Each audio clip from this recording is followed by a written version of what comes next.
It had hair all over its body other than the face itself.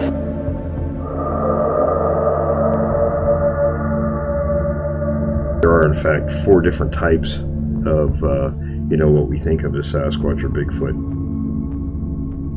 Very wide, pronounced nose. There was also a very ominous odor. Phase 1 is to identify opportunities. I walked into a small clearing in less than 10-15 feet away from this enormous creature, and it scared the living hell out of me.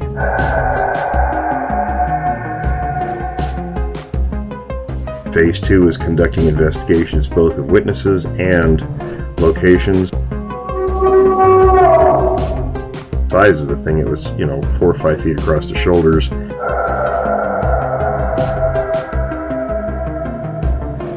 Phase 3 is profiling research areas, what's there, how they move, feeding, things like that.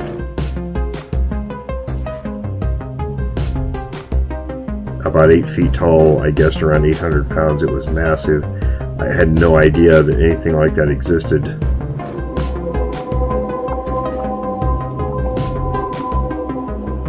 Phase 4 is create an intercept plan.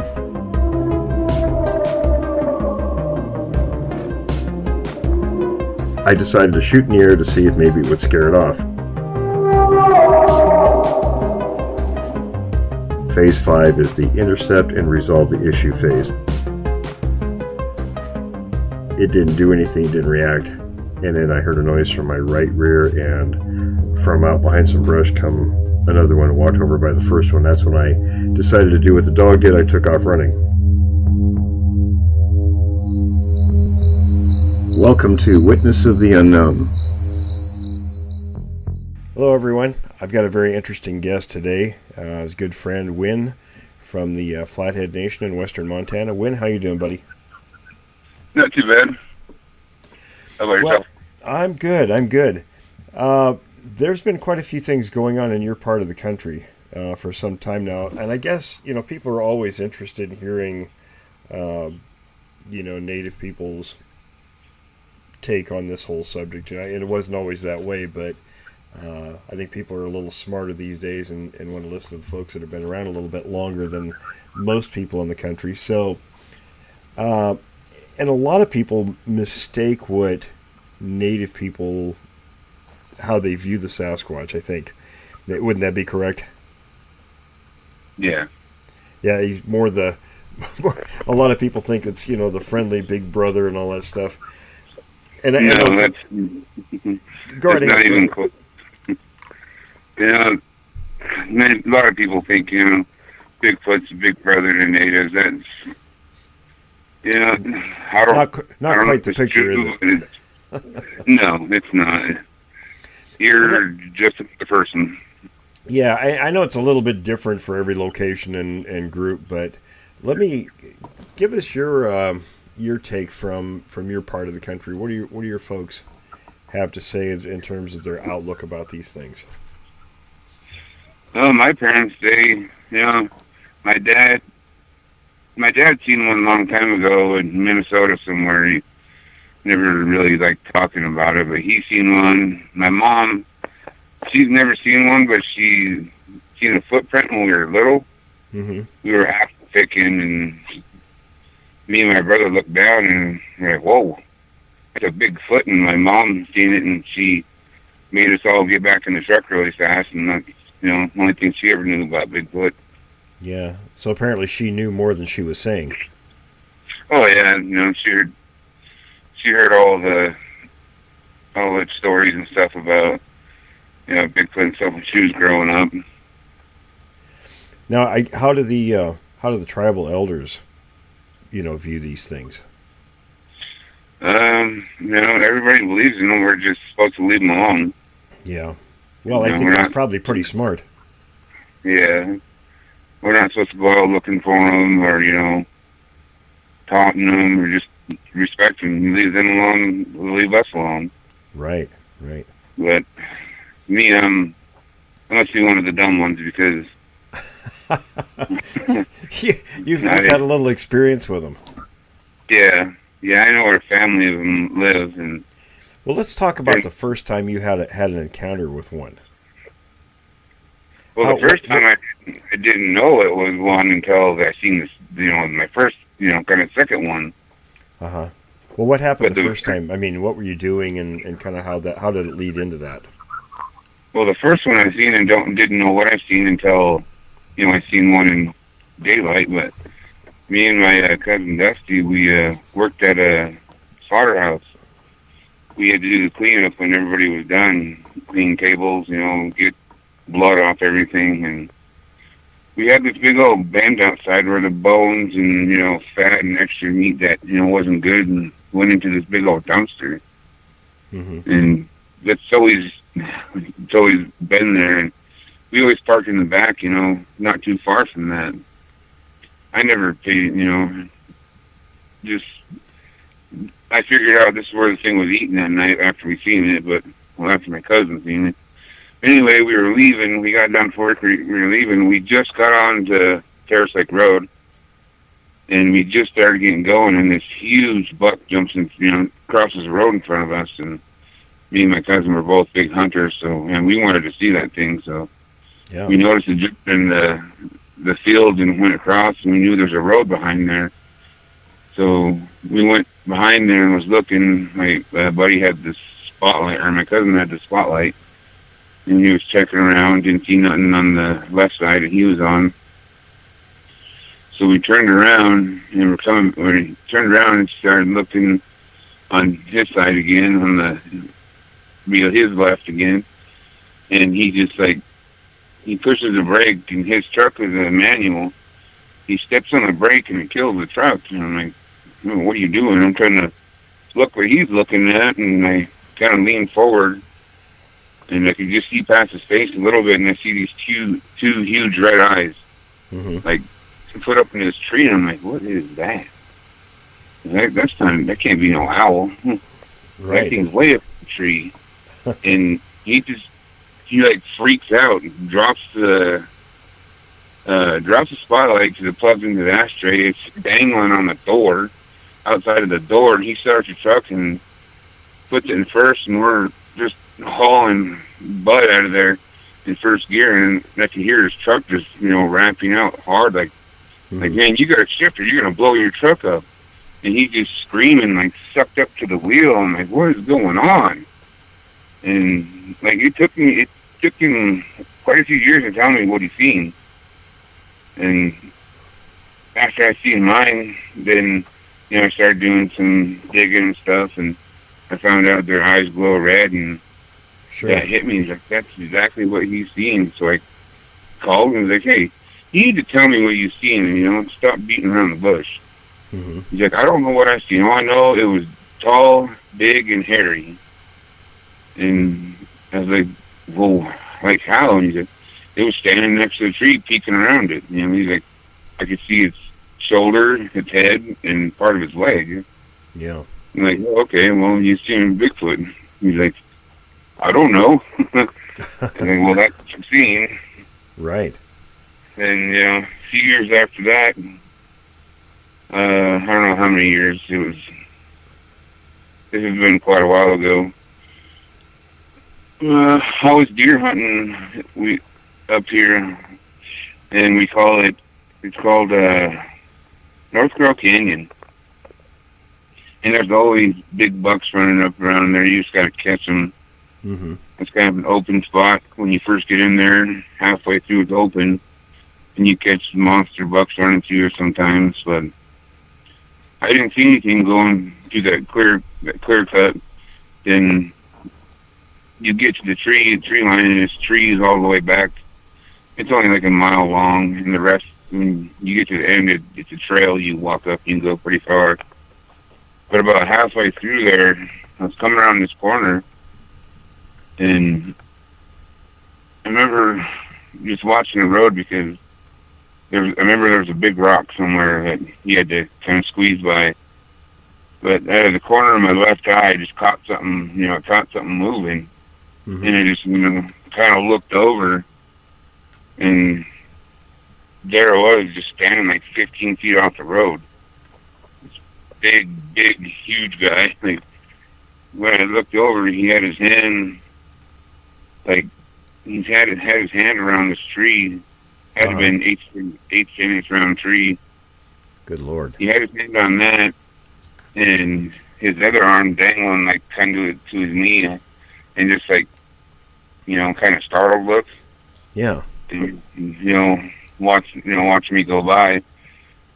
And as soon as I seen it, and I was going to look up towards his face, I remembered, listening to other Indians, never look him in the eyes because it means death or something. Right. I've heard that too. Yeah, it popped in my head, and I just stared at his chest, and, kind of make my way down, and I got out of view of it, and, like, right after I couldn't see it anymore, like, it felt like all my fluid went all out with my feet. I don't know if you understand. Like, it felt like I got flushed. Oh yeah. I even looked on the floor to see if all my fluid was on the floor of my truck. Right. Right. It felt like someone flushed my all my fluid out of me. Good Lord. And what made it worse is I only had like maybe a quarter mile to go, and it's a dead end. Oh man. You can't go anywhere else. So you were going into the area? Yeah. Okay. Yeah, you have to turn around once you get up there. Well, I get up there and I turn, and I'm face towards the road where I got to go back down where I just seen this thing. Yeah. And I'm just like, man, I don't want to go back down. Almost about ready to cry because I don't know. I'm this whole time envisioning this thing just throwing a big rock or a big log through my truck. Yeah. And this road, it's kind of windy, and it's got little cliffs on the side. They're about 12 foot drop or more. And I just put it in drive, and I floored it, and I had to have been doing at least 50, 60 out of there. Mm-hmm. And this whole time, I'm imagining this thing just throwing a big old rock or something at me. Sure. And when I come up to that spot, instantly my body turned cold. I mean, it wasn't standing there anymore, but I flew by there, and I got back down to where, people live and stuff, and I got to the end of the road where I can turn to get back on the highway. Yeah. I stopped there, put it in park, and just sitting there like, did I really just see what I seen? I almost felt sick the rest of the day. Like, right.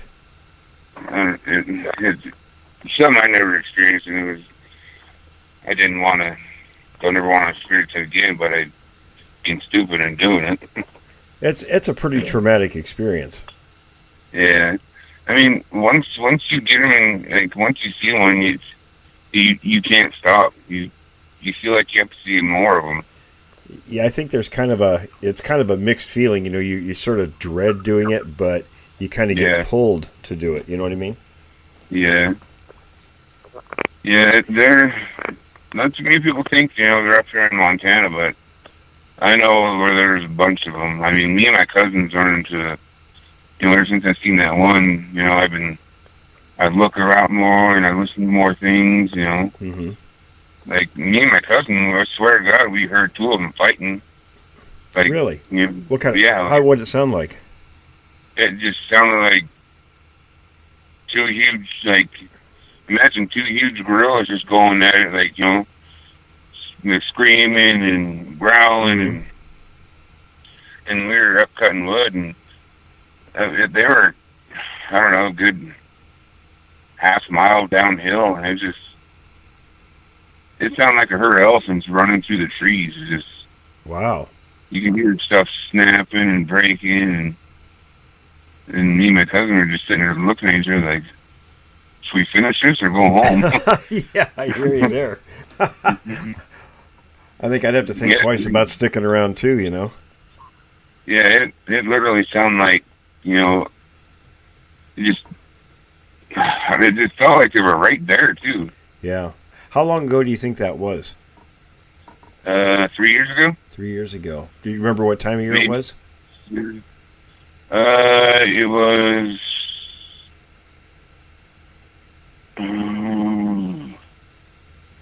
Let's say almost November.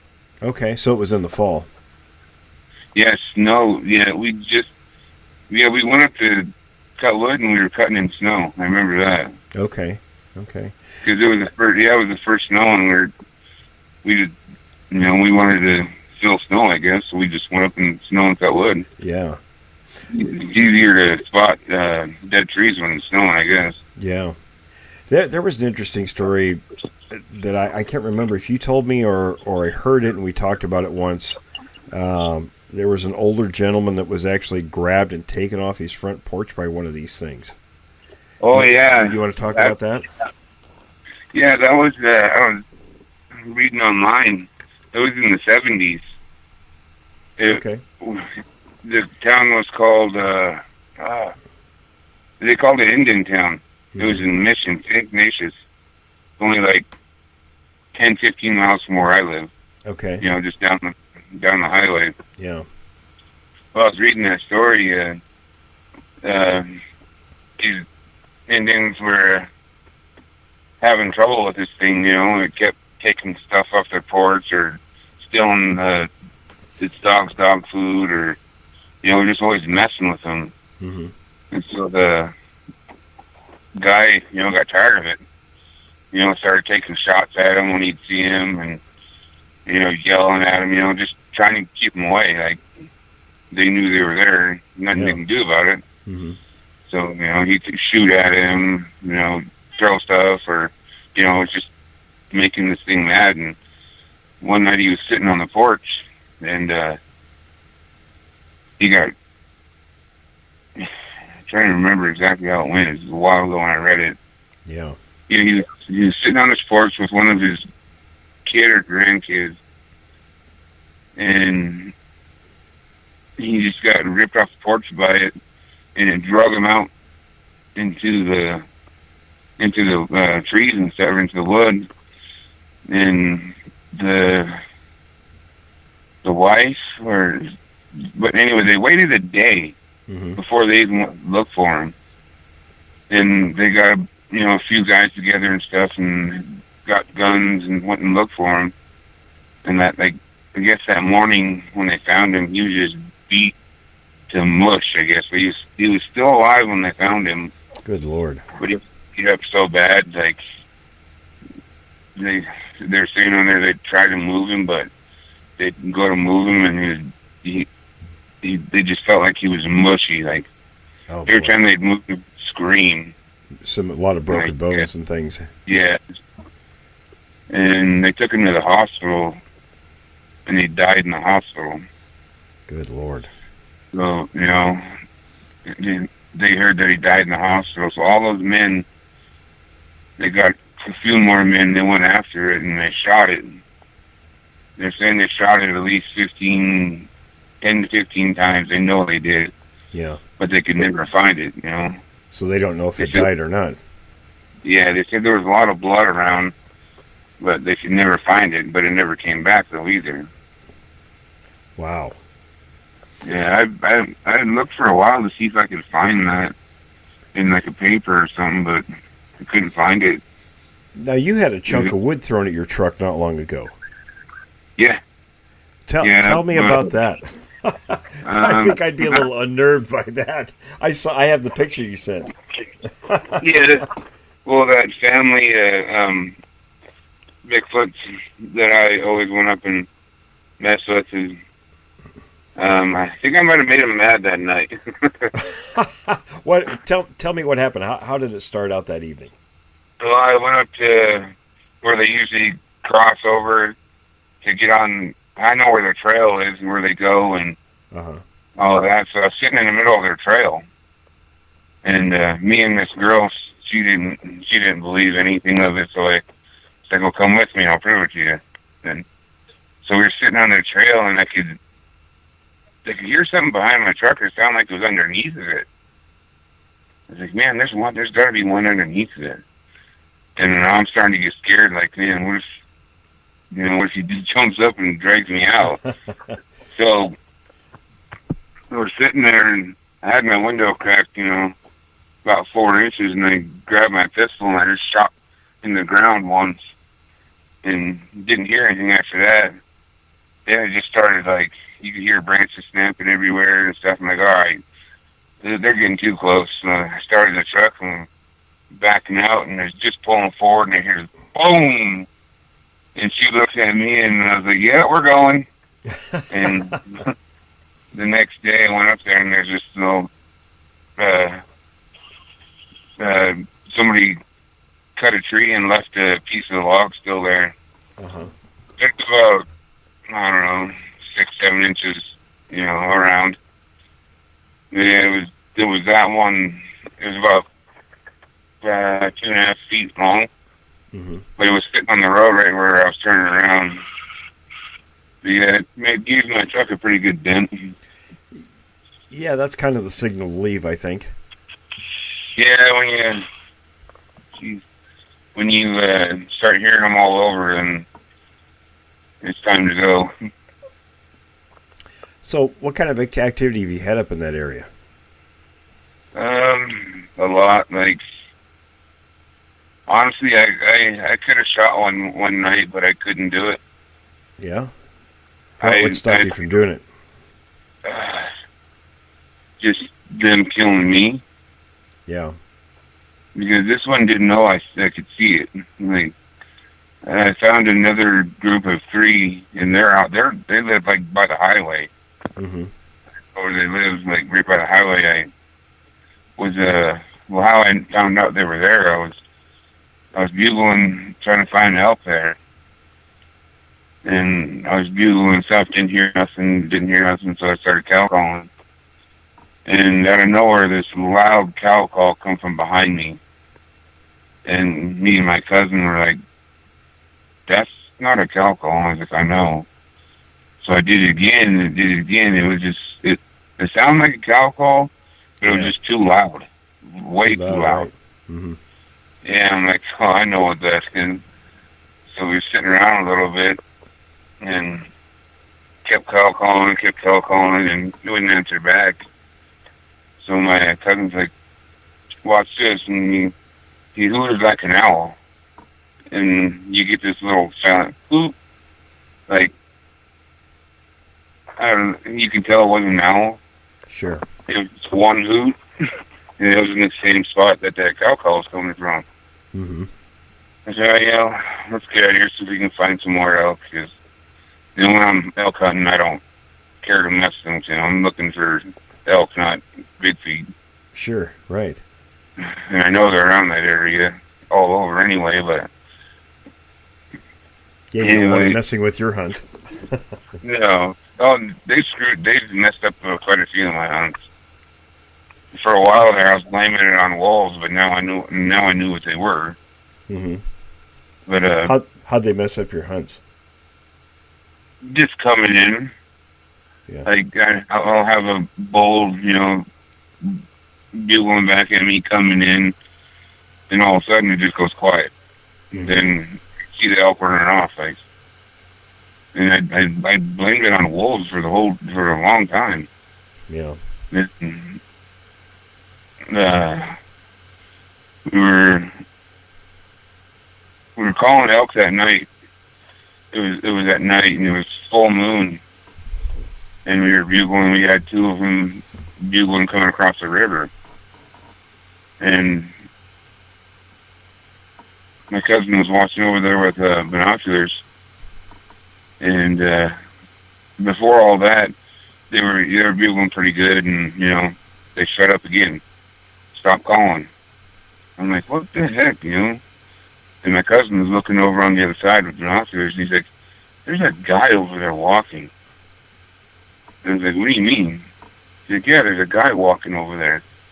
So I grabbed the binoculars, and I couldn't see him. And I was like, are you sure? He goes, yeah, I swear there's a guy over there walking. And I was like, how far away? And he's trying to show me. I couldn't see anything, but... Mm-hmm. And he was like, was he big? And he goes, yeah, you look pretty big. And I was like, yeah, now I know what it is. Yeah. It was, there wouldn't be a guy over there. There's nothing over there. Sure. And, there's nothing over there from, how would he get over there? unless you swam across. Right, But pretty unlikely. I figured it out. Yeah. Then, I figured it out from there. But then, a couple days, a week or so after that, my little brother and my sister and her boyfriend were hunting up on the side where I know where that group of fives hang out. And my little brother and them ran into a herd of elk, and they said when they came up on them, they were just, they were weird. They were just like running everywhere. And they just figured, they feared them. Yeah. So my little brother jumps out, shoots one, and they start walking down the road to go, drag it down and start gutting it out and stuff. And my little sister drives the truck towards them and parks. And my little brother and her boyfriend were starting to gut it out, and this rock about basketball size comes flying and lands on the road. Good Lord. Yeah, and right between the truck and them. And I guess my little brother and my sister's boyfriend jumped up and looked at each other and looked up to where it came from. Mm-hmm. And my little sister's like, that rock didn't roll down, guys. And they're like, what do you mean? She goes, it didn't roll down, it come flying out of the trees. It was thrown. And my little sister, she was pregnant at the time, and she's getting sick because, she knew what it was. She had an idea. Sure. Yeah, so they were trying to get it gutted out and, hurry up and get it out of there. And they could hear noise up, and they could hear, stuff up there, trees snapping and, twigs getting broke. So they knew they ran into one, or I don't know how many was up there, but, my little brother wasn't going to give the elk to him, so he's a pretty stubborn guy. Sure. But, kind of sounds like maybe they interrupted the Sasquatch's hunt.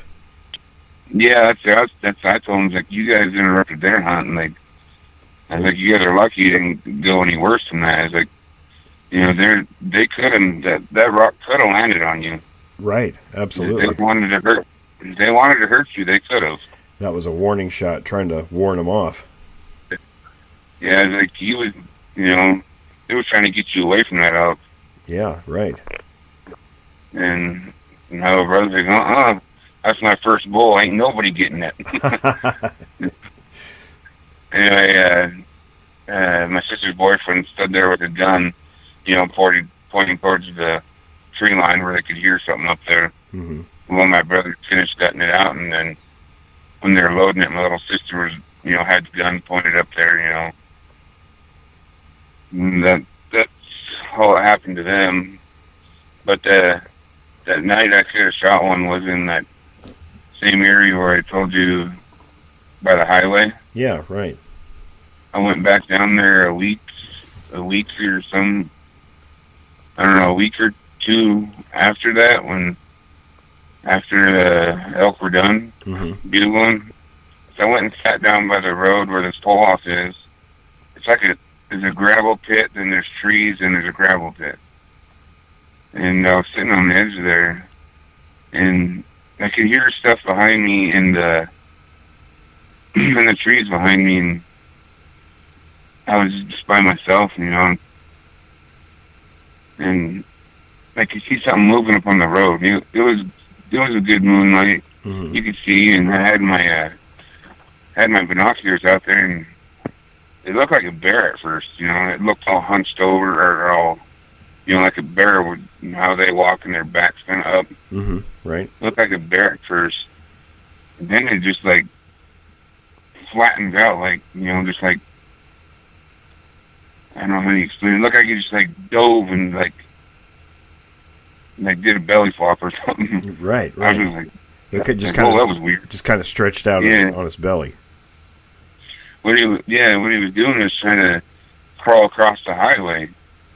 Like, he came up, he was like army crawling to the highway, and I was sitting there watching him. Right. And then I grabbed my gun, and I'm gonna shoot this thing. I mean, I kept like, man, how am I gonna shoot it? I don't want it to die on the road, and Yeah, somebody exactly. hit it, and then they know I shot one, and it's gonna be a big mess. Mm-hmm. Right. So I'm sitting there watching, and I got my gun, and I got the crosshairs right on his head, and he's just like inching his way up towards the highway, and I load it, and I'm like, all right. Then I started like shaking and breathing hard, Mm-hmm. and I'm like, man, if I shoot this thing, I was like, how many more are going to be on me? Exactly. You said there were at least 3 of them there, right? Yeah, there was some behind me, and I swore I seen another one, in the tree line behind this other one that's on the ground, Uh-huh. army crawling towards that, because he was looking at me the whole time. Yeah, they He can was, see you, sure. staring towards my truck. He Right. was staring to my truck the whole time. And I got my crosshairs right on his head. Sometimes I could see him, sometimes I couldn't. Mm-hmm. Like sometimes the clouds would come over, and I could still make out his body and stuff, Right. because he wasn't that flat on the ground. Like, I don't know if he thought he was a thin piece of paper or something, but I'm just like, man, okay. And just squeezing the trigger, like, no, I'm not doing this. And I am not dying right here. Sure, it could have ended up in a bad situation. Yeah, 'cause I remember you telling me, like, a while back, like, if you see one, there's more. The ones you see are the ones you can't see, or, I don't know, all that stuff popped in my head, and I Right. just kept thinking, man, if I shoot this, I can prove to everybody, that they're real. Providing you get out of there. Yeah. Yeah, exactly. And then I was like, man, then my grandma's going to beat me up. Telling you to leave them alone so you go out and shoot one. Yeah, I don't tell her anything anymore because she gets mad when Uh-oh. she knows I'm out there messing with them. Yeah. Yeah, but they're so vindictive, though. Like, they don't get even. They get, Get more than even. yeah. You can see it. You can see it in their, like, in their face expressions. Like, they're evil. Yeah. I've heard that quite Yeah. a bit, actually. Do you have any examples? Are there any examples that you can think of from around there that, where they've done things like that? The real vindictive behavior?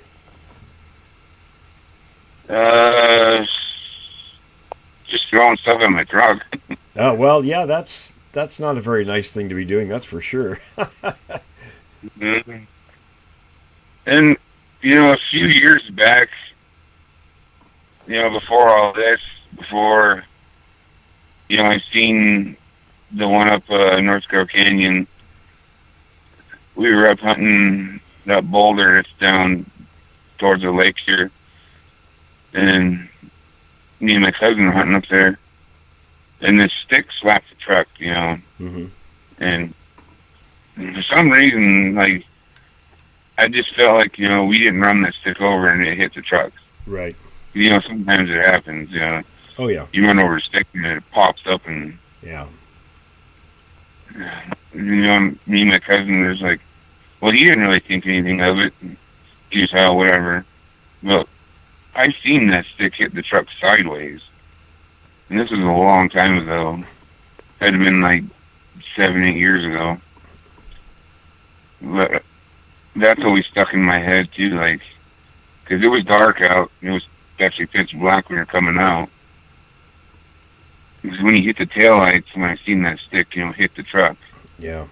And we weren't going very fast, and that always stuck in my head for some reason. Like, that stick the tire didn't make that stick do that. Yeah, it's interesting. I had a situation happen like that a few years back here in Northern California. I was up checking out an area with a witness, and we drove around the perimeter of the area where he had his sighting, and it was really odd. It was, way out in the middle of nowhere, and we were driving along this road, and there weren't any sticks on the road. It was a paved road. So there weren't any sticks to drive over, and the only thing I remember was, we were watching the tree line and talking about the area, and we saw this wild turkey right alongside the road, and not 2 seconds after we went past the wild turkey, a stick come flying out of the timber and hit the truck. Hit it pretty hard. And, I can't say that it was a Sasquatch that did it, but I'm thinking, well, there were no people up there because of the location. It was so remote.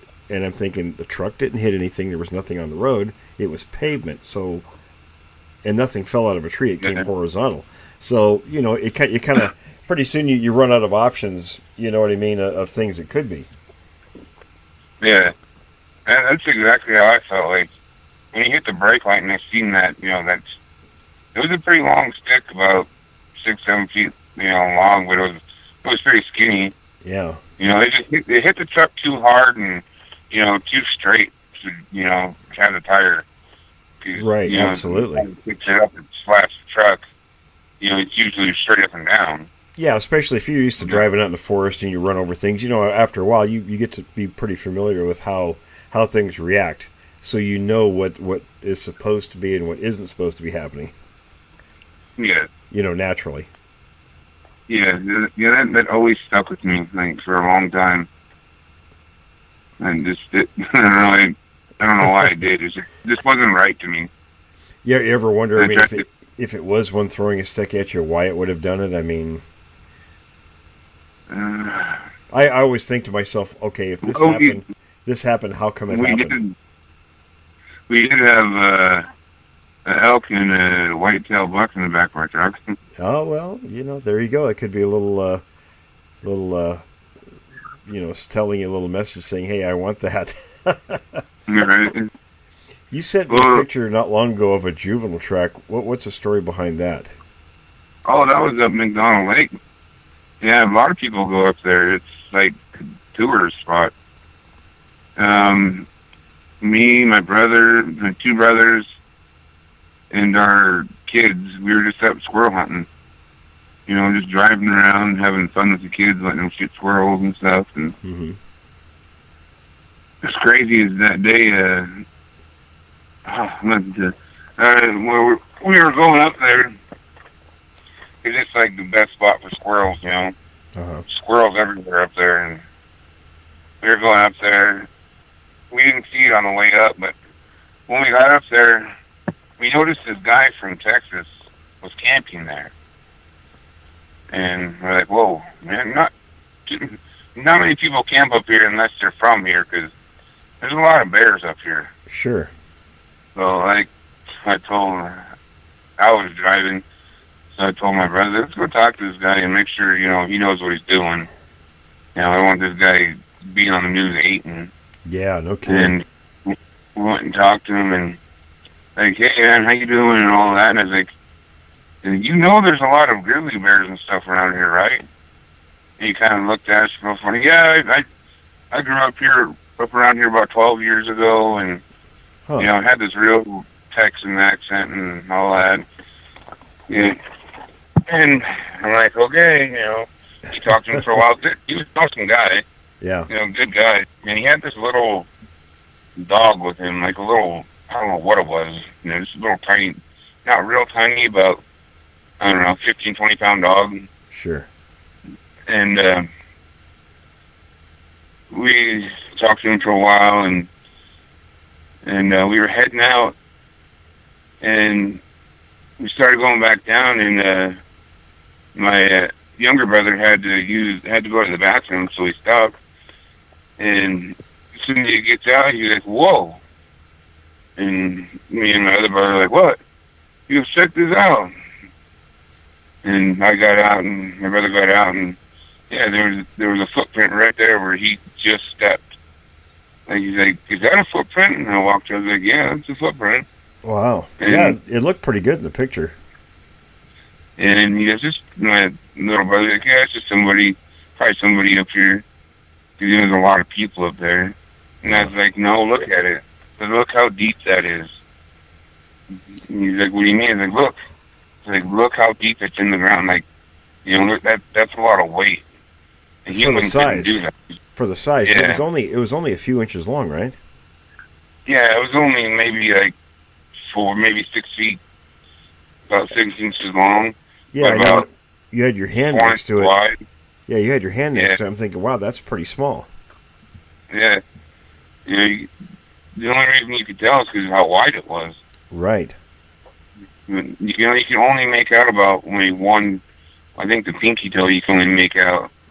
Mm-hmm. I can't remember, but we were sitting there looking at that, and that guy, that Texan guy, we could hear a vehicle, just flooring and hauling butt out of there.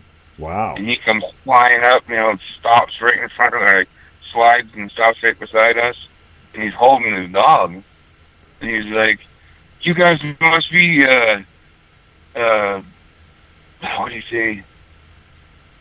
Angels sent from above or something." But his dog just got bit by a bear, like Oh. not even 5 minutes after we left. Wow. And then here you find this footprint. Yeah, and that his dog got bit by a female grizzly that, like, 5 minutes after we left. Wow. And the guy, he went running towards us because the bear had the dog in his mouth, her mouth Yeah. like throwing it around. And that guy went running towards her, to Good save Lord. the dog. And she took a swipe at him, caught his pants a little bit, but he managed to didn't grab his kill dog. And and he comes flying up next to us, and he's like, "You guys must be," I can't remember what he said, but it was like, for warning him and stuff. And he left all his stuff there, and he asked where the nearest vet was so he can go get his dog patched up. Wow. That,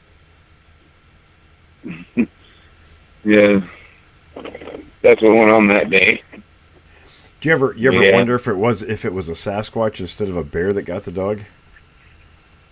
No, it was a bear. He seen it. Okay. Do you ever hear Yeah, stories around there of interactions between the Sasquatch and grizzlies? No. I know a lot of grizzlies around here, when they see a human, they don't stick around very long. They take off. Yeah, there's some big black bears up here. They're the same way. They're pretty spooky. Our black bears here, though, they're more, they're a little bit more braver than the grizzly bears around here. Is that right? Oh yeah. Yeah, they come into town. When we were living in Dixon with my dad, I've walked right past one before. Wow. Look back, you get that feeling like, what the heck is going on? And I look back, and there's a damn bear eating apples right where I just walked. Good grief. That's a little disconcerting, huh? Oh, I used to chase him by foot.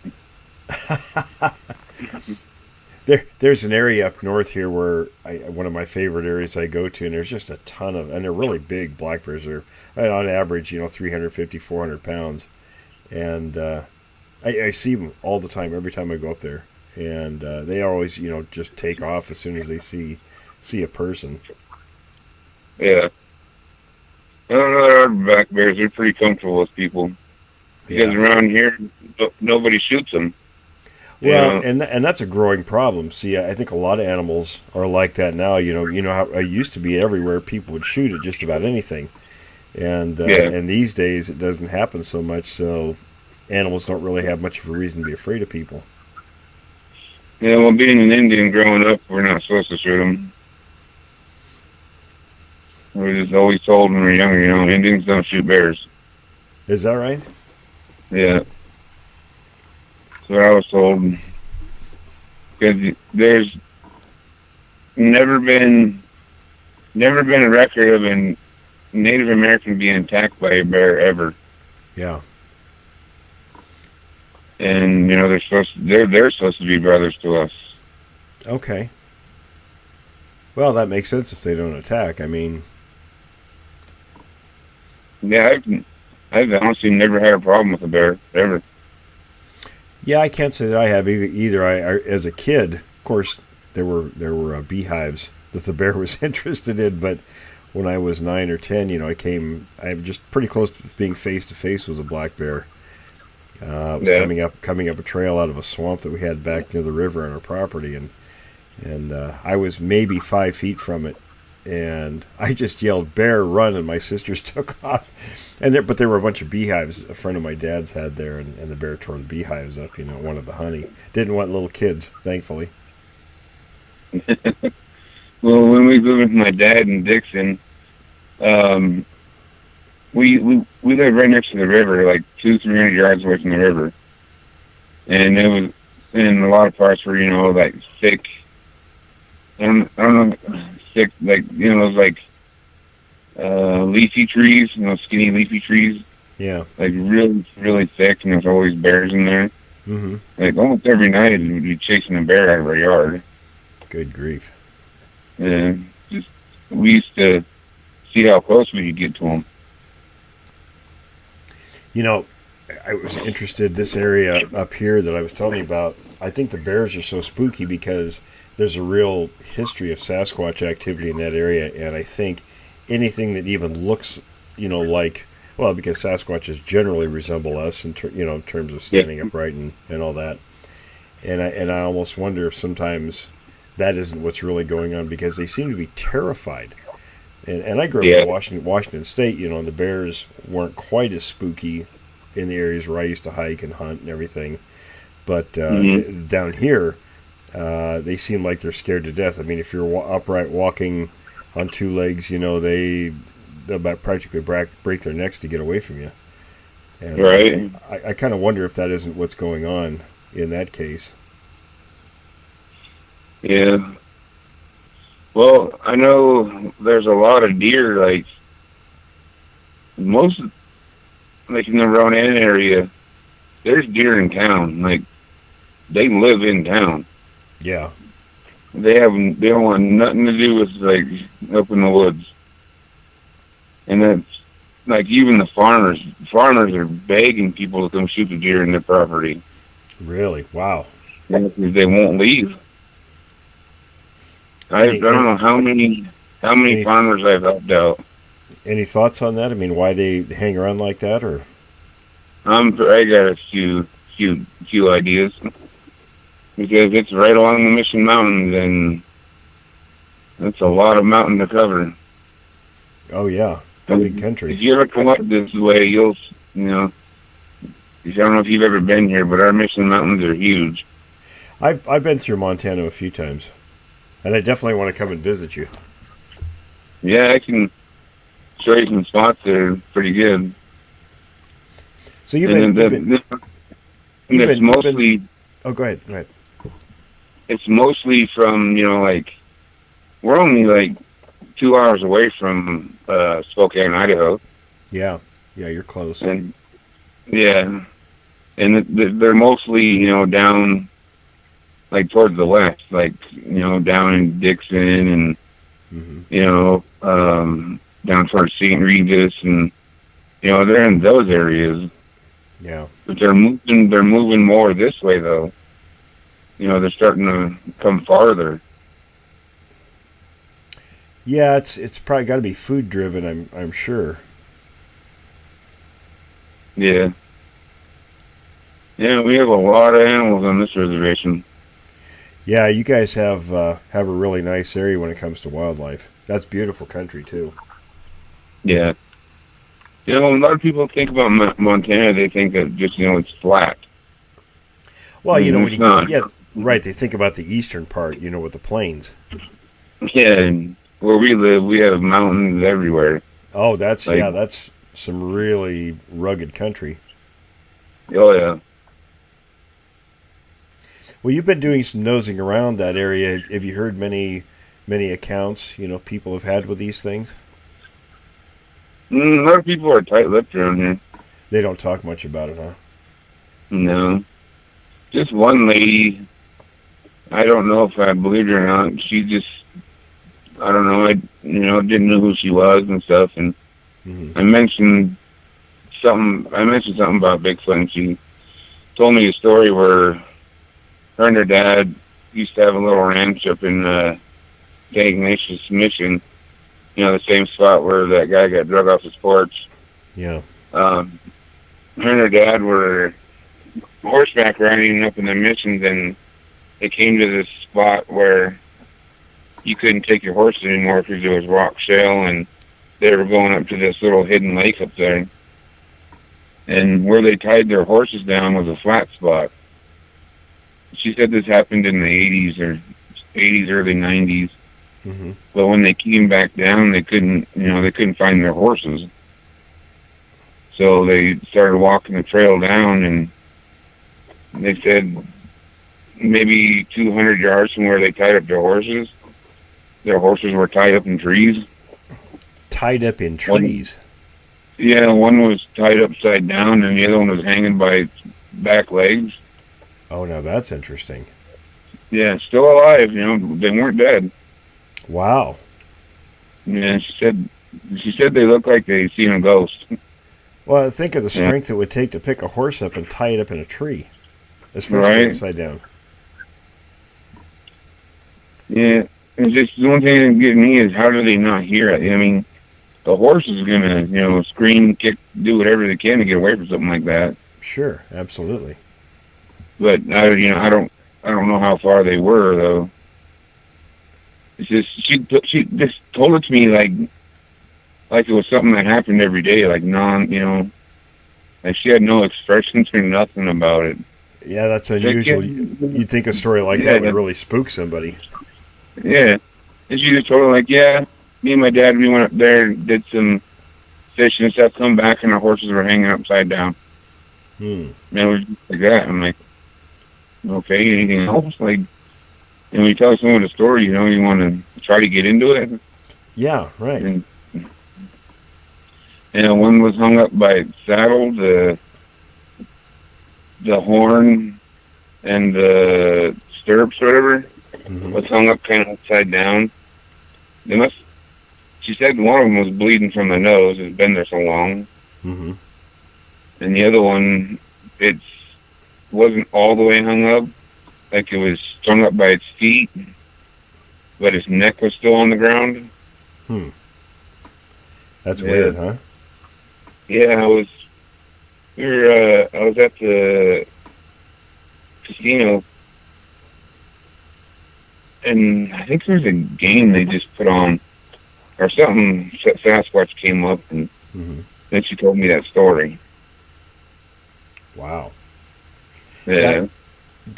I showed you the pictures of we got from the Adirondack Mountains, didn't I, with the deer hanging from the tree? Yeah. And that was something I checked a couple different sources that I have, and they said absolutely they do that. Not a lot, but sometimes they'll do that. They'll hang a kill up in a tree, and as if baiting other animals to come in, sort of kind of expanding their diet access there. Yeah, see, I don't know what else would come after, like coyote or a wolf or something, but it seems to me more like they're marking their territory. Yeah, it could be. I mean, there's nothing else that's going to hang a 150, 200-pound deer 11 feet up in a tree. Cats don't do it typically, so at least not in this part of the country. Yeah. Yeah, I just heard about they found something like that up in Missoula. Really? You can, where I don't know if you know where the M is. That stands for Missoula up there on the mountain. Anyway, there's a trail. There's a trail that goes past that, and I guess sort of on top there was a carcass or rib cage and a deer head, and stuff or hung up way up high in the tree. Oh, that's interesting. 10 feet up in the tree. Yeah. How long ago was this? Oh man, maybe. I can't remember if I read it on Facebook or if it was on the news. Oh, that's interesting. But they had to do with the Bigfoot researcher though. Okay. Because down by the Missoula area, I've been hearing there's quite a bit of them. Wow, that's pretty interesting. It's something we just kind of found out about, and I've been sort of keeping my ears open, for any people finding stuff like that. Yeah. Yeah. If I remember right, I think it was a researcher out of Missoula that found that. I wonder if that's one of our people. We've got a couple people in that area. Oh, really? But yeah, there was a skull of a head, and I think like a pelvis or something maybe. Uh-huh. But yeah, I remember that. That wasn't too long ago, like a few months ago. Wow. Well, that's interesting. Yeah, you just have to come down here like for a day or two, and I'll show you Yeah, like absolutely. I know the trailer, like their tree breaks. Like 2 years ago. Oh, go ahead. What's Go ahead, up? yeah, no, go 2 ahead. years ago. 2 years ago, when I was up at my favorite hunting elk spot, I noticed this tree, like this, I don't know what kind of trees they are. Those little trees with the leaves all over them. They're real skinny, and sometimes they get tall. Like maybe alders or cottonwoods or something like that. They're more like a bush tree, like. Okay. Then they just grow all over into a big old bunch, and Yeah, I don't know what, but yeah, I'm not sure what those are called offhand either. yeah, that's how I figured out they were in this area. I was elk hunting, and I was going by this bush, and I kind of looked up top of it, and I noticed a bunch of them, like a lot of them were broke off at the tip. Yeah. At the very top, just I'm like, what the heck would have done that? Then it popped in my head, and okay, now I know. So I started looking around more, and then I started seeing more breaks. Yeah. So I started, they would cross the road every, like, all right, there's another break here, and I'd go up the road a little more, there'd be another break. But I noticed there was a little one with them. It had to have been. Yeah. Because every break that I'd see on a little pine tree or something, about a 5 foot, 6 foot little pine tree, it'd be snapped over too. Oh, no, And that's interesting. And twisted, And right. there must have been a little guy doing what his dad was doing or something. Yeah, probably teaching him how to do it, maybe. Yeah. But after that, I noticed, every little tree, big tree break I've seen, there was a little one too. Do your elders ever talk about, I mean, it's probably, like you said, maybe not talk a lot, but do they ever talk about things like that, markings, ways to know when they're in an area? Oh, yeah. What did they have to say about that? I mean, if you're willing to talk about that. They knew what they were. Like, back in, like, when my grandma, I didn't know her too long, I was little when she passed away, but, she was a wild Indian. Like, she was born in Tennessee and all that, and, her father and her, so on down the road, you couldn't go outside the camp at night. Mm-hmm. Right. You're always told, you go outside of the camp or outside of the light of the fire, eco will get you. Yeah, right. And they are a shadow man. And they had no problem eating Indian kids. That's what I hear many, many times over. Yeah. Like, they're not the protectors of Native Americans like people think. Yeah, they like living on reservations. I do not know why. Well, but maybe because they're not bothered as much, say elsewhere. Yeah. Although That's just I've heard some things in different reservations, but here's the thing. I was going to say on part of the Yakima Reservation on the western portion, there's been a lot of bad behavior. We'll put it over there, with equipment being destroyed pretty regularly. However, I think it's Weyerhaeuser equipment. It's not Indian, folks being involved in it. I think it's Weyerhaeuser coming in and setting stuff up, and these things are coming in there pretty regular, tearing the equipment up. Yeah. So I could see that, they're encroaching on hunting areas and things like that. Yeah. Yeah, around here when strange stuff happens, people really don't say nothing. They just kind of turn a blind eye to it. Yeah, like, it took me 3 years to tell, my story. Yeah. Like, one day I was like, I don't even care. I was like, I need to get this out. It's bugging me. Well, and that's the way it is. I mean, myself, I mean, I was lucky, that I met the people that I did, because I would have kept it bottled up for a long time too. But it bugs you if you can't talk about it. Yeah. It's sort of like you need to get it off your shoulders so you can move forward. Yeah, and so it just, I don't know, what's the sense of knowing something if you can't tell somebody?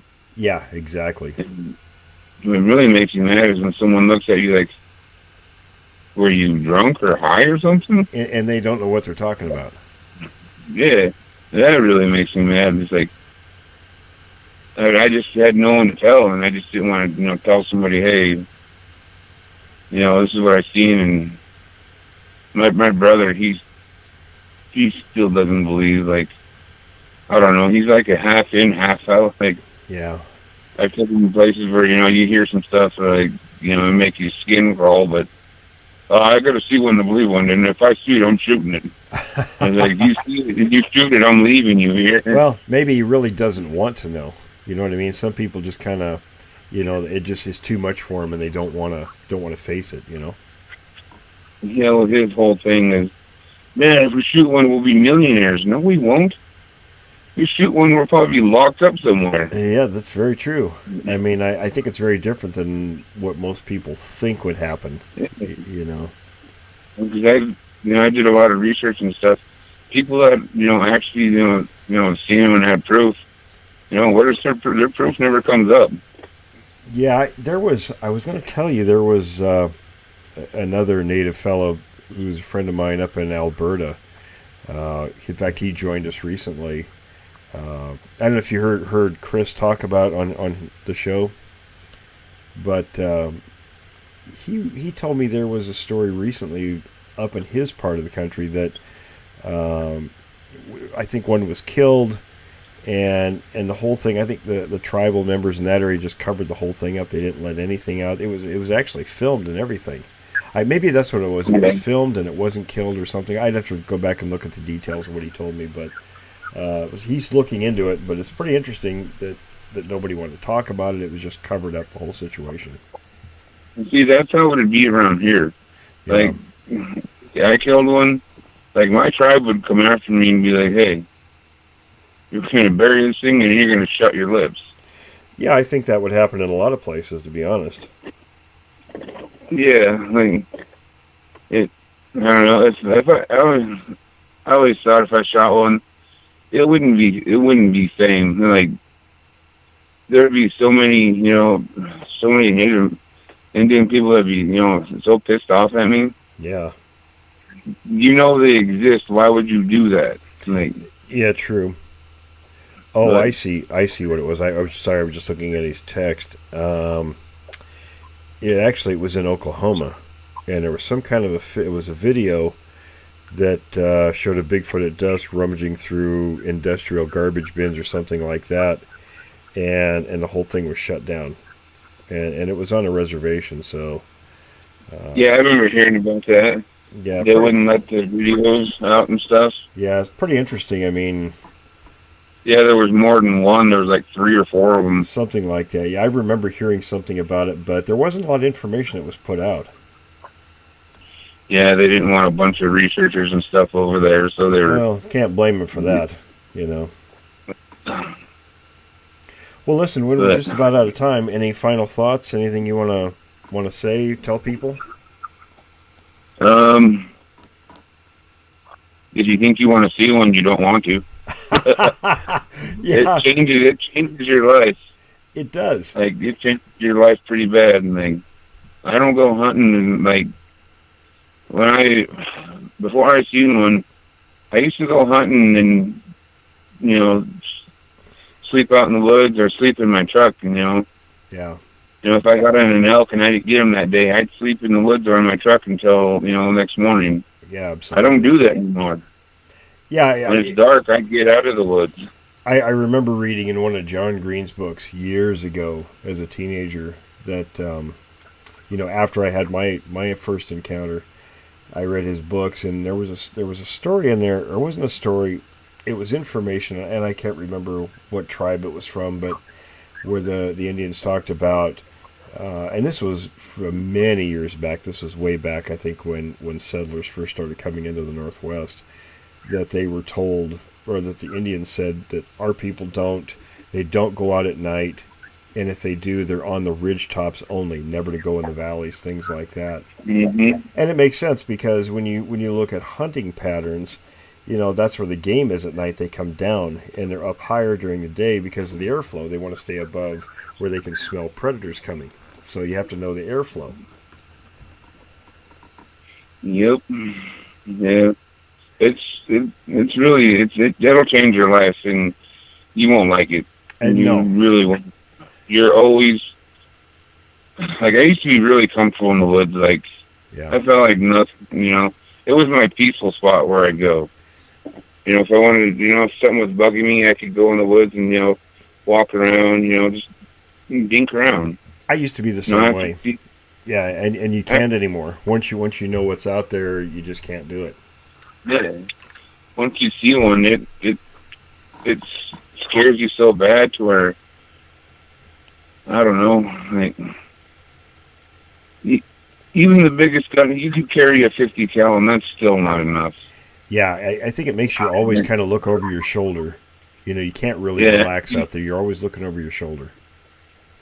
After you see how big they are, it scares you. It puts something inside you to where, I don't know how to explain it. Yeah, no, I know exactly what you mean. And anybody else listening, those listening, people that think they want to see one, they don't. Yeah, and anybody else really listening that's had an encounter knows exactly what you're saying. Yeah, it changes you. All right, my friend. Well, listen, we're gonna have to wrap this up. I am planning on coming and seeing you this year. Where myself and a friend who's an MD wants to tag along. Good guy. So I'll be in touch with you, and we'll kind of get that figured out. Okay. Well, I can 100% guarantee that I can show you some, or you'll see them. Well, when that happens, we'll do a live recording from on location, and we'll talk about what we're seeing and doing. Yeah, it'll be fun. All right, Wynn. Well, listen, thanks, buddy. I appreciate it. Yeah, no problem. Thanks, everyone, for joining me this week. Be sure to tune in again next week as we explore another account from a witness of the unknown.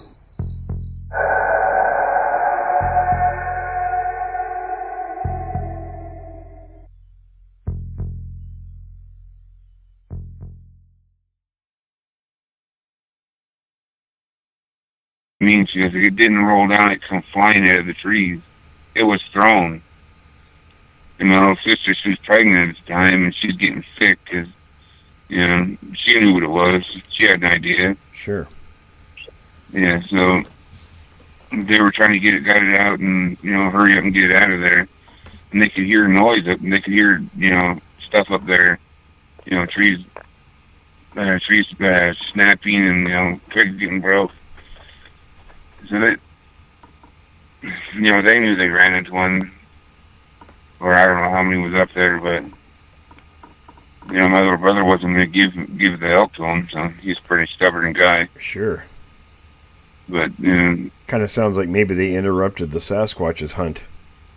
Yeah, I told him, like, you guys interrupted their hunt, and I was like, you guys are lucky you didn't go any worse than that. I was like, they could have, that rock could have landed on you.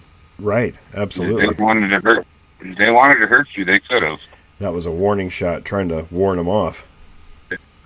Yeah, like he was, they were trying to get you away from that elk. Yeah, right. And my little brother's like, that's my first bull. Ain't nobody getting it. Anyway, my sister's boyfriend stood there with a gun, pointing towards the tree line where they could hear something up there. Mm-hmm. Well, my brother finished gutting it out, and then when they were loading it, my little sister was, had the gun pointed up there, And that's all that happened to them. But that night I could have shot one was in that same area where I told you by the highway. Yeah, right. I went back down there a week a week or some, I don't know, a week or two after that, after the elk were done bugling. So I went and sat down by the road where this pull off is. It's like there's a gravel pit, then there's trees, and there's a gravel pit. And I was sitting on the edge there, and I could hear stuff behind me in the in the trees behind me, and I was just by myself, and I could see something moving up on the road. It was a good moonlight. You could see, and I had my binoculars out there, and it looked like a bear at first. It looked all hunched over, or all, like a bear would, how they walk and their backs kind of up. Right. Looked like a bear at first. And then it just like flattens out, like, just like, I don't know how to explain it. It looked like it just like dove and like. We'll put it over there with equipment being destroyed pretty regularly. However, I think it's Weyerhaeuser equipment. It's not Indian, folks being involved in it. I think it's, Weyerhaeuser coming in and setting stuff up, and these things are coming in there pretty regular, tearing the equipment up. Yeah. So I could see that, they're encroaching on hunting areas and things like that. Yeah. Yeah, around here when strange stuff happens, people really don't say nothing. They just kind of turn a blind eye to it. Yeah, like, it took me 3 years to tell, my story. Yeah. Like, one day I was like, I don't even care. I was like, I need to get this out. It's bugging me. Well, and that's the way it is. I mean, with myself, I was lucky, that I met the people that I did, because I would have kept it bottled up for a long time too, but it bugs you if you can't talk about it. Yeah. It's sort of like you need to get it off your shoulders so you can move forward. Yeah, and so it just, I don't know, what's the sense of knowing something if you can't tell somebody? Yeah, exactly. What really makes you mad is when someone looks at you like, were you drunk or high or something? And they don't know what they're talking about. Yeah, that really makes me mad. It's like, I just had no one to tell, and I just didn't want to, tell somebody, hey, this is what I seen, and my brother, he still doesn't believe, like, I don't know, he's like a half in, half out, like, yeah. I took him to places where, you hear some stuff, like, it make your skin crawl, but I got to see one to believe one, and if I see it, I'm shooting it. I was like, if you shoot it, I'm leaving you here. Well, maybe he really doesn't want to know. You know what I mean? Some people just kind of, it just is too much for them, and they don't want to face it. Yeah, well, his whole thing is, man, if we shoot one, we'll be millionaires. No, we won't. You shoot one, we'll probably be locked up somewhere. Yeah, that's very true. I mean, I think it's very different than what most people think would happen. Because I did a lot of research and stuff.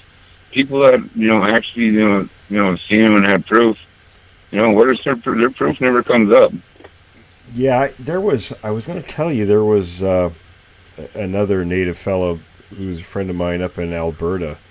In fact, he joined us recently. I don't know if you heard Chris talk about on the show, but he told me there was a story recently up in his part of the country that I think one was killed. And the whole thing, I think they had a sighting, and it was really odd. It was way out in the middle of nowhere, and we were driving along this road, and there weren't any sticks on the road. It was a paved road, so there weren't any sticks to drive over. And the only thing I remember was, we were watching the tree line and talking about the area, and we saw this wild turkey right alongside the road. And not 2 seconds after we went past the wild turkey, a stick come flying out of the timber and hit the truck. Hit it pretty hard. And, I can't say that it was a Sasquatch that did it, but I'm thinking, well, there were no people up there because of the location. It was so remote.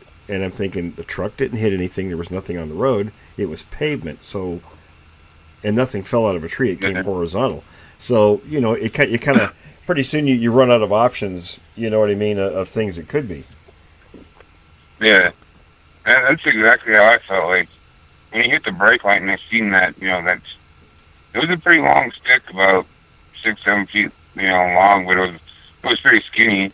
Yeah. They hit the truck too hard and too straight to have the tire. Right. Absolutely. Picks it up and slaps the truck. It's usually straight up and down. Yeah, especially if you're used to driving out in the forest and you run over things. After a while, you get to be pretty familiar with how things react, so you know what is supposed to be and what isn't supposed to be happening. Yeah. Naturally. Yeah, that always stuck with me, like, for a long time. And I don't know why I did. It just wasn't right to me. Yeah, you ever wonder? I mean, if it was one throwing a stick at you, why it would have done it? I mean. I always think to myself, okay, if this happened, how come it happened? We did have an elk and a white-tailed buck in the back of our truck. Oh, well, there you go. It could be a little, telling you a little message saying, hey, I want that. Right. You sent me a picture not long ago of a juvenile track. What's the story behind that? Oh, that was up McDonald Lake. Yeah, a lot of people go up there. It's like a tourist spot. Me, my brother, my two brothers, and our kids, we were just up squirrel hunting. Just driving around, having fun with the kids, letting them shoot squirrels and stuff. And as crazy as that day, we were going up there. It's just like the best spot for squirrels, Squirrels everywhere up there, and we were going up there. We didn't see it on the way up, but when we got up there, so he could shoot at him, throw stuff, or it's just making this thing mad. And one night he was sitting on the porch, and he got. I'm trying to remember exactly how it went. It was a while ago when I read it. Yeah. He was sitting on his porch with one of his kid or grandkids, and he just got ripped off the porch by it, and it drug him out into the trees and stuff, into the wood. And the wife, but anyway, they waited a day before they even went to look for him, and they got a few guys together and stuff, and got guns and went and looked for him. And I guess that morning when they found him, he was just beat to mush, I guess. But he was still alive when they found him. Good Lord. But he beat up so bad, like, they're saying on there they tried to move him, but they didn't go to move him, and they just felt like he was mushy. Like, every time they'd move him, scream. A lot of broken bones and things. Yeah. And they took him to the hospital, and he died in the hospital. Good Lord. So, they heard that he died in the hospital. So all those men, they got a few more men, they went after it, and they shot it. They're saying they shot it at least 10 to 15 times. They know they did. Yeah. But they could never find it, So they don't know if it died or not. Yeah, they said there was a lot of blood around, but they could never find it, but it never came back, though, either. Wow. Yeah, I looked for a while to see if I could find that in, like, a paper or something, but I couldn't find it. Now, you had a chunk of wood thrown at your truck not long ago. Yeah. Tell me about that. I think I'd be a little unnerved by that. I have the picture you sent. Yeah. Well, that family Bigfoot that I always went up and messed with, and I think I might have made him mad that night. What? Tell me what happened. How did it start out that evening? Well, I went up to where they usually cross over to get on. I know where their trail is and where they go and all of that. So I was sitting in the middle of their trail, and me and this girl, she didn't believe anything of it. So I said, "Well, come with me, and I'll prove it to you." And so we were sitting on their trail, and I could I could hear something behind my truck. It sounded like it was underneath of it. I was sitting there watching, and I got my gun, and I got the crosshairs right on his head. And he's just like inching his way up towards the highway. And I load it, and I'm like, all right. Then I started like shaking and breathing hard. Mm-hmm. And I'm like, man, if I shoot this thing, I was like, how many more are going to be on me? Exactly. You said there were at least 3 of them there, right? Yeah, there was some behind me, and I swore I seen another one, you know, in the tree line behind this other one that's on the ground. Uh-huh. You know, army crawling towards that, because he was looking at me the whole time. Yeah, they He can was, see you, you know, sure. staring towards my truck. Right. He was staring to my truck the whole time. And I got my crosshairs right on his head. You know, sometimes I could see him, sometimes I couldn't. Mm-hmm. Like sometimes the clouds would come over, and you know, I could still make out his body and stuff. Right. Because he wasn't that flat on the ground. Like, I don't know if he thought he was, you know, a thin piece of paper or something, but you know, I'm just like, man, okay. And like, just squeezing the trigger, like, no, I'm not doing this. And I am not dying right here. Sure, it could have ended up in a bad situation. Yeah, 'cause I remember you telling me, like, a while back, like, if you see one, there's more. The one you see are the ones you can't see, or, I don't know, all that stuff popped in my head, and I Right. just kept thinking, man, if I shoot this, I can prove to everybody, you know, that they're real. Providing you get out of there. Yeah. Yeah, exactly. And then I was like, man, then my grandma's going to beat me up. Telling you to leave them alone so you go out and shoot one. Yeah, I don't tell her anything anymore because she gets mad when Uh-oh. she knows I'm out there messing with them. Yeah. Yeah, but they're so vindictive, though. Like, they don't get even. They get, you know. Get more than even. Yeah. You can see it you can see it in their, like, in their face expressions. Like, they're evil. Yeah. I've heard that quite Yeah. a bit, actually. Do you have any examples? Are there any examples that you can think of from around there that, you know, where they've done things like that? You know, the real vindictive behavior?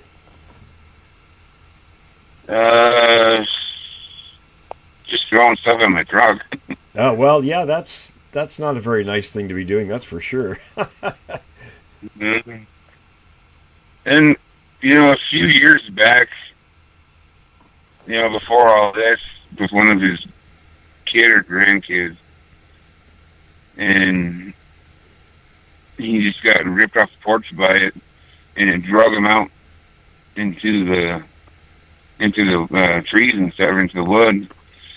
And the wife, but anyway, they waited a day Mm-hmm. before they even looked for him. And they got, you know, a few guys together and stuff, and got guns and went and looked for him. And that, like, I guess that morning when they found him, he was just beat to mush, I guess. But he was still alive when they found him. Good Lord. But he beat up so bad, like, they're saying on there they tried to move him, but they didn't go to move him, and they just felt like he was mushy. Like, Oh, every boy. time they'd move him, scream. A lot of broken Like, bones and things. Yeah. And they took him to the hospital, and he died in the hospital. Good Lord. So, you know, they heard that he died in the hospital. So all those men, they got a few more men, they went after it, and they shot it.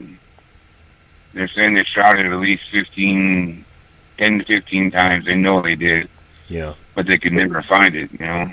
So they don't know if it They said- died or not. Yeah, they said there was a lot of blood around, but they could never find it, but it never came back, though, either. Wow. Yeah, I looked for a while to see if I could find that in, like, a paper or something, but I couldn't find it. Now, you had a chunk of wood thrown at your truck not long ago. Yeah. Tell Yeah, me about that. I think I'd be a little unnerved by that. I have the picture you sent. Yeah, well, that family Bigfoot that I always went up and messed with is, I think I might have made him mad that night. What? Tell me what happened. How did it start out that evening? Well, I went up to where they usually cross over to get on. I know where their trail is and where they go and all of that. So I was sitting in the middle of their trail, and me and this girl, she didn't believe anything of it. So I said, "Well, come with me, and I'll prove it to you." And so we were sitting on their trail, and I could hear something behind my truck. It sounded like it was underneath of it. I was like, "Man, there's got to be one underneath of it." And now I'm starting to get scared. Like, man, what if he just jumps up and drags me out? So we were sitting there, and I had my window cracked, about 4 inches, and I grabbed my pistol and I just shot in the ground once, see him, and yelling at him, just trying to keep him away. Like, they knew they were there, nothing they can do about it. Mm-hmm. So he could shoot at him, throw stuff, or it's just making this thing mad. And one night he was sitting on the porch, and he got. I'm trying to remember exactly how it went. It was a while ago when I read it. Yeah. He was sitting on his porch with one of his kid or grandkids, and he just got ripped off the porch by it, and it drug him out into the trees and stuff, into the wood. And the wife, but anyway, they waited a day before they even looked for him. And they got a few guys together and stuff, and got guns and went and looked for him. And that, I guess that morning when they found him, he was just beat to mush, I guess. But he was still alive when they found him. Good Lord. But he beat up so bad, like, they're saying on there they tried to move him, but they didn't go to move him, and they just felt like he was mushy. Like, every time they'd move him, scream. A lot of broken bones and things. Yeah. And they took him to the hospital, and he died in the hospital. Good Lord. So, they heard that he died in the hospital. So all those men, they got a few more men, they went after it, and they shot it. They're saying they shot it at least 10 to 15 times. They know they did. Yeah. But they could never find it, So they don't know if it died or not. Yeah, they said there was a lot of blood around, but they could never find it, but it never came back, though, either. Wow. Yeah, I looked for a while to see if I could find that in, like, a paper or something, but I couldn't find it. Now, you had a chunk of wood thrown at your truck not long ago. Yeah. Tell me about that. I think I'd be a little unnerved by that. I have the picture you sent. Yeah. Well, that family Bigfoot that I always went up and messed with is, I think I might have made him mad that night. What? Tell me what happened. How did it start out that evening?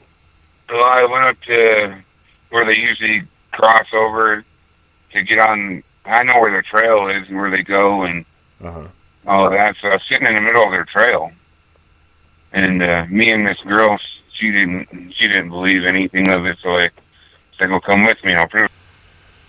Were you drunk or high or something? And they don't know what they're talking about.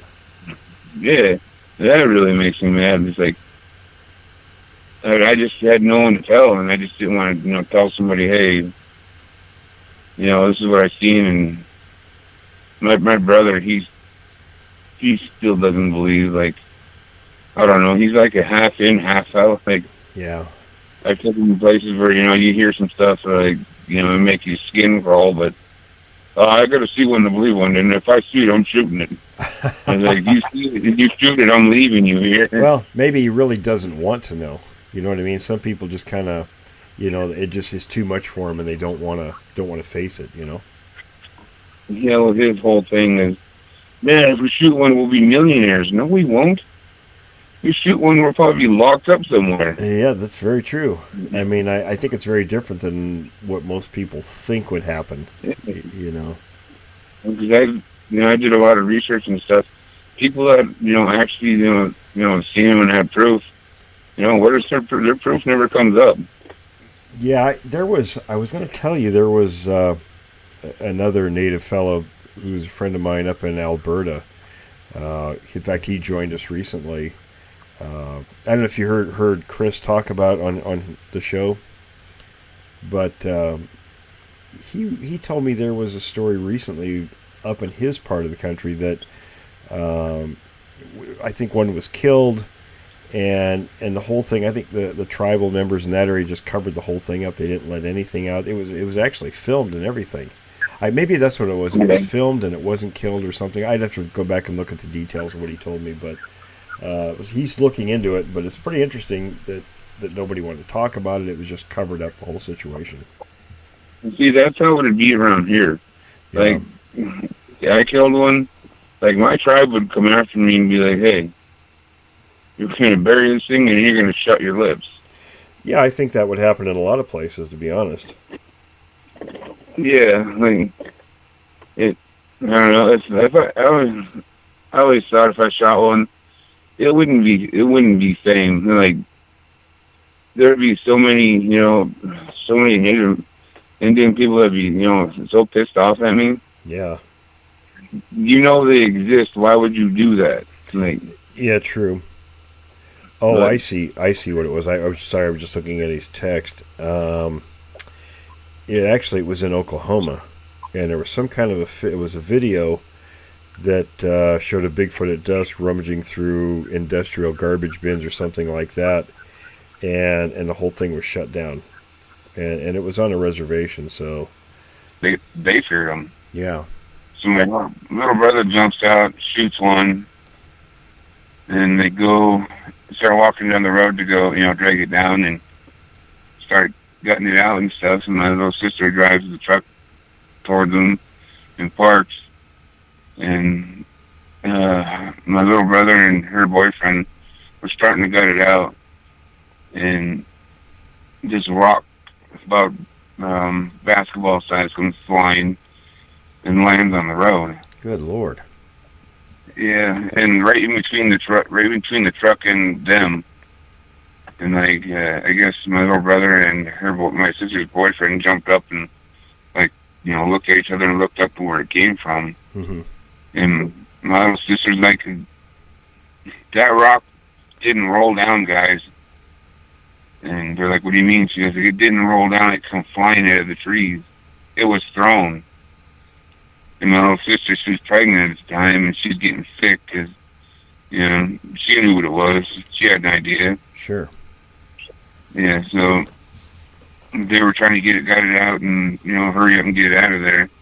And they could hear noise up, and they could hear, stuff up there, trees snapping and, twigs getting broke. So they knew they ran into one. Or I don't know how many was up there, but my little brother wasn't going to give the elk to him, so he's a pretty stubborn guy. Sure. But kind of sounds like maybe they interrupted the Sasquatch's hunt. Yeah, I told him, like, you guys interrupted their hunt, and I was like, you guys are lucky you didn't go any worse than that. I was like, they could have that rock could have landed on you. Right, absolutely. If they wanted to hurt you, they could have. That was a warning shot, trying to warn them off. Yeah, like he was, it was trying to get you away from that elk. Yeah, right. And my little brother's like, that's my first bull. Ain't nobody getting it. Anyway, my sister's boyfriend stood there with a gun, pointing towards the tree line where they could hear something up there. Mm-hmm. Well, my brother finished gutting it out, and then when they were loading it, my little sister was, had the gun pointed up there, And that's all that happened to them. But that night I could have shot one was in that same area where I told you by the highway. Yeah, right. I went back down there a week or a week or two after that, after the elk were done by. And as soon as I seen it and I was going to look up towards his face, I remembered, listening to other Indians, never look him in the eyes because it means death or something. Right. I've heard that too. Yeah, it popped in my head, and I just stared at his chest and, kind of make my way down. And I got out of view of it, and, like, right after I couldn't see it anymore, like, it felt like all my food went all out with my feet. I don't know if you understand. Like, it felt like I got flushed. Oh yeah. I even looked on the floor to see if all my food was on the floor of my truck. Right. It felt like someone flushed all my food out of me. Good Lord. And what made it worse is I only had like maybe a quarter mile to go, and it's a dead end. Oh man. You can't go anywhere else. So you were going into the area? Yeah. Okay. Yeah, you have to turn around once you get up there. Well, I get up there and I turn, and I'm, face towards the road where I got to go back down where I just seen this thing. Yeah. And I'm just like, man, I don't want to go back down. Almost about ready to cry because I don't know. I'm this whole time envisioning this thing just throwing a big rock or a big log through my truck. Yeah. And this road, it's kind of windy, and it's got little cliffs on the side. They're about 12 foot drop or more. And I just put it in drive, and I floored it, and I had to have been doing at least 50, 60 out of there. Mm-hmm. And this whole time I'm imagining this thing just throwing a big old rock or something at me. Sure. And when I come up to that spot, instantly my body turned cold. I mean, it wasn't standing there anymore, but I flew by there, and I got back down to where, people live and stuff, and I got to the end of the road where I can turn to get back on the highway. Yeah. I stopped there, put it in park, and just sitting there like, did I really just see what I seen? I almost felt sick the rest of the day. Right. It's something I never experienced, and I don't ever want to experience it again, but I being stupid and doing it. It's a pretty traumatic experience. Yeah. I mean, once you get them in, once you see one, you can't stop. You feel like you have to see more of them. Yeah, I think there's kind of a mixed feeling. You sort of dread doing it, but you kind of get pulled to do it. And I think like a pelvis or something, maybe. Uh-huh. Yeah, I remember that. That wasn't too long ago, like a few months ago. Wow. Well, that's interesting. Yeah, you just have to come down here for a day or two, and I'll show you Yeah, absolutely. I know the trailer, their tree breaks. 2 years ago. Oh, go ahead. Go ahead. No, go 2 years ago. 2 years ago, when I was up at my favorite hunting elk spot, I noticed this tree, this.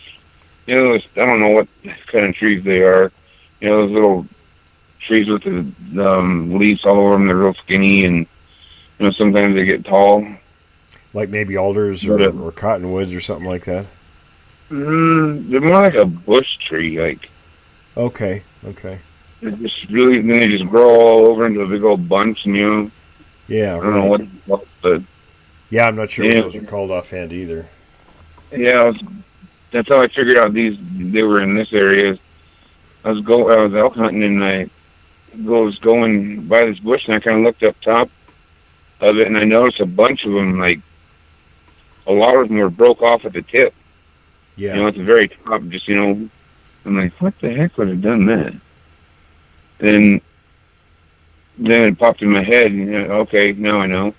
So I started looking around more, and then I started seeing more breaks. Yeah. So I started, they would cross the road every Like, all right, there's another break here, and I go up the road a little more, there'd be another break. But I noticed there was a little one with them. It had to have been. Yeah. Because every break that I'd see on a little pine tree or something, about a 5 foot, 6 foot little pine tree, it'd be snapped over too. Oh, no, And that's interesting. And twisted, And right. there must have been a little guy doing what his dad was doing or something. Yeah, probably teaching him how to do it, maybe. Yeah. But after that, I noticed, every little tree, big tree rake I've seen, there was a little one too. Do your elders ever talk about, I mean, it's probably, like you said, maybe not talk a lot, but do they ever talk about things like that, markings, ways to know when they're in an area? Oh, yeah. What did they have to say about that? I mean, if you're willing to talk about that. They knew what they were. Like, back in, like, when my grandma, I didn't know her too long, I was little when she passed away, but, she was a wild Indian. Like, she was born in Tennessee and all that. And then here you find this footprint. Yeah. And that, his dog got bit by a female grizzly that, like, 5 minutes after we left. Wow. And the guy, he went running towards us because the bear had the dog in his mouth, like throwing it around. And that guy went running towards her, to save his dog. And she took a swipe at him, caught his pants a little bit.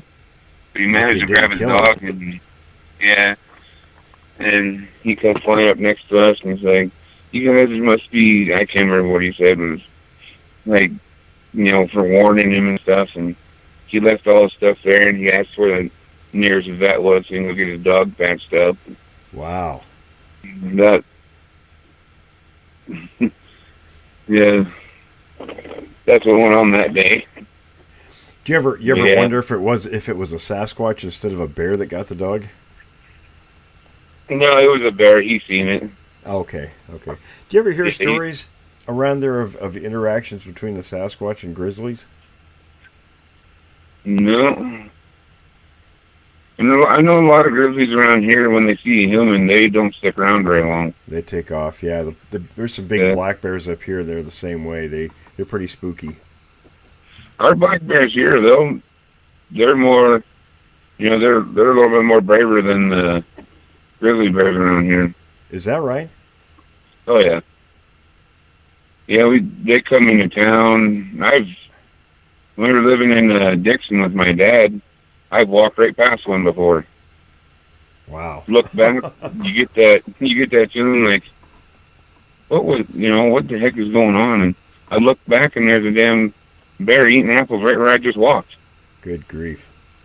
That's a little disconcerting, huh? Oh, I used to chase him by foot. There's an area up north here where one of my favorite areas I go to, and there's just a ton of, and they're really big black bears. They're on average, 350, 400 pounds. And I see them all the time, every time I go up there. And they always, just take off as soon as they see a person. Yeah. I don't know, our black bears are pretty comfortable with people. Because around here, nobody shoots them. Well, and that's a growing problem. See, I think a lot of animals are like that now. You know how it used to be everywhere. People would shoot at just about anything, and these days it doesn't happen so much. So animals don't really have much of a reason to be afraid of people. Yeah, well, being an Indian growing up, we're not supposed to shoot them. And the other one, it wasn't all the way hung up. Like, it was strung up by its feet, but its neck was still on the ground. That's weird, huh? Yeah, I was at the casino, and I think there's a game they just put on, or something. Sasquatch came up, and then she told me that story. Wow. Yeah.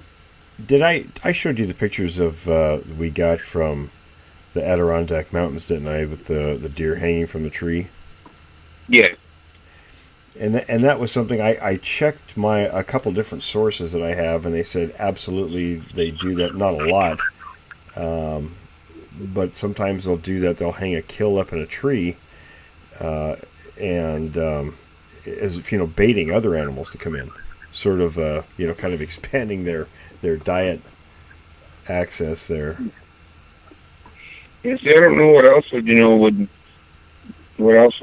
come after, like coyote or a wolf or something, but it seems to me like more like they're marking their territory. Yeah, it could be. I mean, there's nothing else that's going to hang a 150, 200-pound deer 11 feet up in a tree. Cats don't do it typically, so at least not in this part of the country. Yeah. I just heard about they found something like that up in Missoula.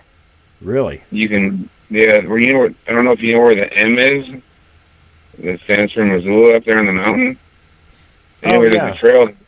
There's a trail that goes past that, and I guess sort of on top there was a carcass or rib cage and a deer head, and stuff or hung up way up high in the tree. Oh, that's 10 interesting. feet up in the tree. Yeah. How long ago was this? Oh man, maybe. I can't remember if I read it on Facebook or if it was on the news. Oh, that's interesting. But they had to do with the Bigfoot researcher, though. Okay. Because down by the Missoula area, I've been hearing there's quite a bit of them. Wow, that's pretty interesting. It's something we just kind of found out about, and I've been sort of keeping my ears open, for any people finding stuff like that. Yeah. Yeah. If I remember right, I think it was a researcher out of Missoula that found that. I wonder if that's one of our people. We've got a couple people in that area. Oh, really? But yeah, there was a skull of a head, and I think, and he died in the hospital. Good Lord. So they heard that he died in the hospital. So all those men, they got a few more men. They went after it and they shot it. They're saying they shot it at least 10 to 15 times. They know they did. Yeah. But they could never find it, So they don't know if it died or not. Yeah, they said there was a lot of blood around, but they could never find it. But it never came back, though, either. Wow.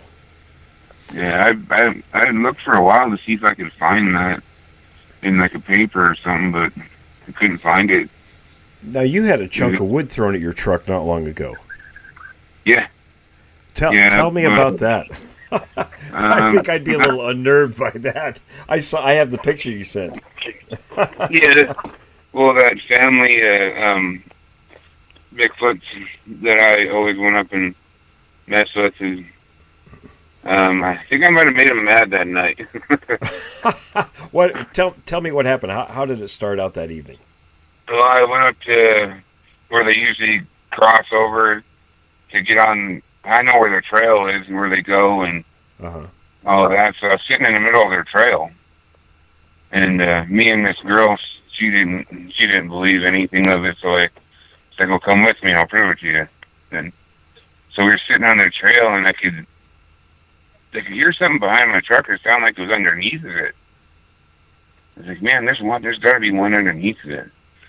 And now I'm starting to get scared. Like, man, what if he just jumps up and drags me out? So we're sitting there, and I had my window cracked, about 4 inches, and I grabbed my pistol, and I just shot in the ground once, and didn't hear anything after that. Then it just started, like, you could hear branches snapping everywhere and stuff. I'm like, all right, they're getting too close. So I started the truck and backing out, and I was just pulling forward, and I hear boom. And she looks at me, and I was like, yeah, we're going. And the next day I went up there, and there's this little, somebody cut a tree and left a piece of the log still there. It's about, I don't know, 6-7 inches, around. Yeah, it was that one. It was about 2.5 feet long. Mm-hmm. But it was sitting on the road right where I was turning around. But yeah, it gave my truck a pretty good dent. Yeah, that's kind of the signal to leave, I think. Yeah, when you start hearing them all over, then it's time to go. How'd they mess up your hunts? Just coming in. Yeah. Like, I'll have a bull, bugling back at me coming in, and all of a sudden it just goes quiet. Mm-hmm. Then see the elk running off, like, and I blamed it on wolves for a long time. Yeah. We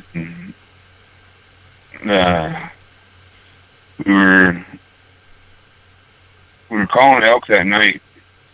It was at night, and it was full moon, and we were bugling. We had two of them bugling coming across the river, and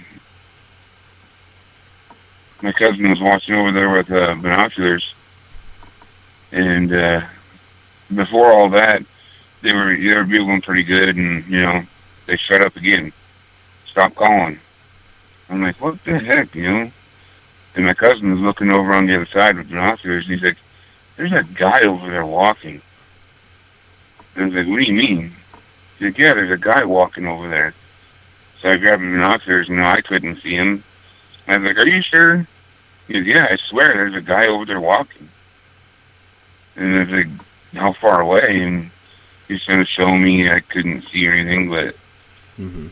And he was like, was he big? And he goes, yeah, you look pretty big. And I was like, yeah, now I know what it is. Yeah. It was, there wouldn't be a guy over there. There's nothing over there. Sure. And, yeah, there's nothing over there from, how would he get over there? Unless you swam across. Right, but pretty unlikely. I figured it out. Yeah. Then, I figured it out from there. But then, a couple days, a week or so after that, my little brother and my sister and her boyfriend were hunting up on the side where I know that group of fives hang out. And my little brother and them ran into a herd of elk, and they said when they came up on them, they were just, they were weird. They were just like running everywhere. And they just figured, they feared them. Yeah. So my little brother jumps out, shoots one, and they start walking down the road to go, drag it down and start gutting it out and stuff. And my little sister drives the truck towards them and parks. And my little brother and her boyfriend were starting to gut it out, and this rock about basketball size comes flying and lands on the road. Good Lord. Yeah, and right in between the truck and them